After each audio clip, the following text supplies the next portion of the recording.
Hey everyone, it's me, Black Whimsy, magical girl extraordinaire, here to talk to you about some anime today. What I'm here to talk to you about today is big, really big, even bigger.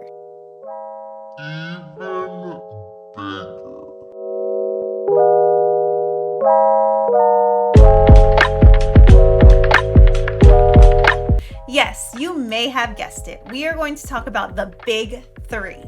One Piece, Bleach, and Naruto are considered the three series that had the biggest impact on anime and manga culture in the 1990s and early 2000s. There's no doubt in my mind, as an anime fan, you have stumbled across the Big Three. They have not stopped dominating the anime world with things such as spin-offs, fashion collaborations, and more. The cultural impact of these three series is undeniable. It has even warranted a lot of debates. He not beating Goku! He not beating Goku! Nobody could beat Goku! And even gatekeeping. But I'm here to talk to you about these same three series and whether or not I believe that they belong there or whatever. Baka, 特に出れたまよよよや。So I want to take a deeper look into what it means to be a Big Three series and where does shoujo fit in all of this? So let's take a look back. What is shoujo? If you don't know, shoujo is characterized as Japanese comics that have an audience base of young teenage girls. So out of all the shoujo series out there, is there anyone that could fit the bill as a shoujo Big Three? Just thinking right now, I can name three shoujo series that have the popularity, the cultural impact, and the fan base that can be considered a Big Three. You need to leave! Yes, popularity definitely is a deciding factor in whether or not a series is a Big Three, but it isn't everything. If we take a look at the best-selling manga list, we'll notice that only one of the Big Three series is even on the top, and that's One Piece. The top three best-selling manga worldwide are One Piece, Go-Go 13, and Dragon Ball. Even though these are very popular series, they are not all considered a Big Three. So we have to take an even deeper look into what it means to be a Big Three. But there has to be some truth in the most popular series. But let's take a look at those three most popular shoujo series. The first series, being Boys Over Flowers, is about a young girl who enters a private academy and runs into the infamous F4 or Flower 4. Now, Boys Over Flowers is such an amazing series and definitely my first experience with toxic men and why I love them. Because are you telling me that Tsukasa doesn't belong on at least one FBI list for the crimes he committed against the main character? You're not going to jail. You're going to prison. I thought so. It is so wildly popular. I've seen so many different adaptations, different live action dramas. This series is iconic. Toxic? Yes, but iconic. Boys Over Flowers ended up selling over 61 million manga. The next series is Glass Mask. This series is about a girl named Maya and her journey on becoming a stage actress. This series is an oldie but a goodie, and I absolutely love this story. I love that it wasn't your stereotypical shoujo series. It went really deep about the passion, the drive of wanting to accomplish a goal. The third best-selling shoujo manga was Nana, and I'm not surprised in the least that this series is here. It is wildly popular, and which series you know has a Vivienne Westwood collection? Always. She's got a point. She's an icon. She's a legend. And she is the moment. Now, come on now. These three series in their own right are amazing. But that doesn't mean they are a Big Three series just because of their popularity, which I talked about before. So the question is, what makes a series a Big Three? So let's take a deeper look into One Piece, Bleach, and Naruto. Their claim to fame is their popularity and impact on the anime and manga culture during the late 90s and the early 2000s. These three series dominated Shonen Jump. It seemed that they were battling it out for the top 3 spot and claimed so many covers that they are considered the Big Three.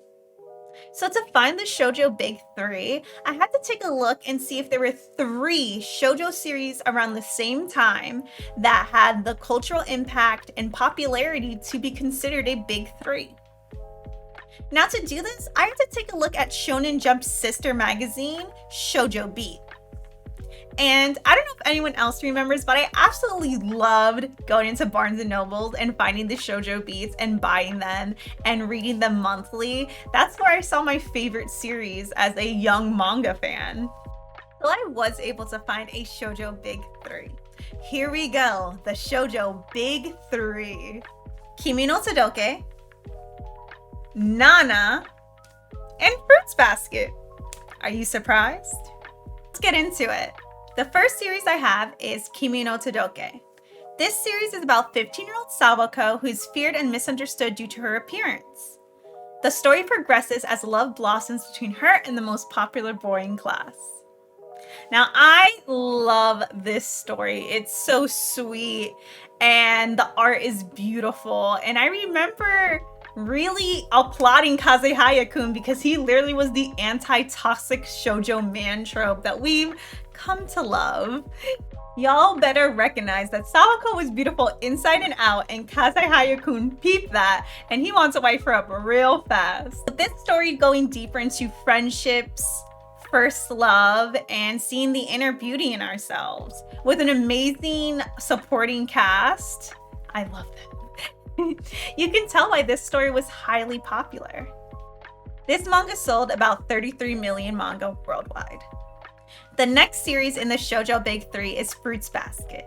This story is about Toru Honda, an orphan girl who ends up uncovering the secret of the Soma family. And as an OG Fruits Baskets fan, I read the manga, I've seen the old anime, and I'm currently watching the new anime. I am so excited. It definitely deserved a remake, and it is such a good series. Toru Honda is such a beautiful main character through and through. It's actually very rare that I absolutely love the main character in a shoujo series, so Toru definitely takes that cake. And I have to say, run my girl Toru her money. Every member of the Soma family needs to run her a check for the free therapy she was giving y'all because, y'all needed a lot. I think a lot of people often misunderstand this series.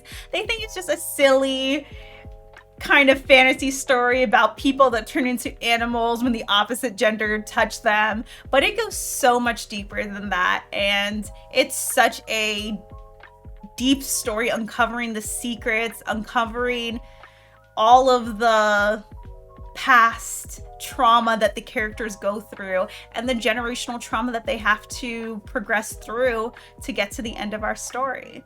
The romance in this story is absolutely amazing. A lot of great characters, a lot of great romances that were portrayed in here.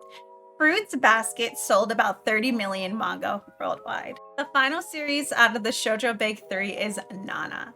And I am not surprised in the least that this series is hitting our list. It is so highly popularized, which I think is due to the art, the character design, and the fashion that took place in this series.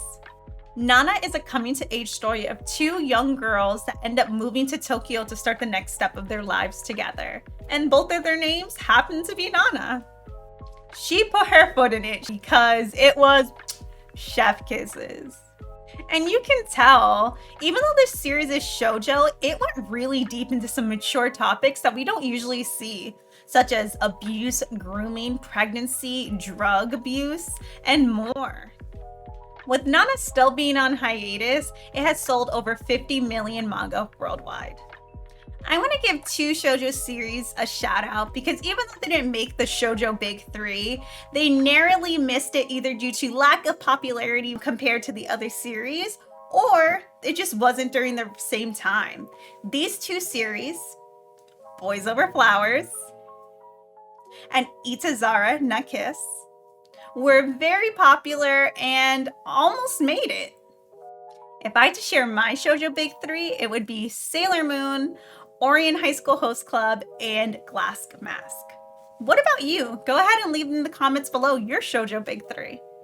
And don't forget to like and subscribe. Whimsy out!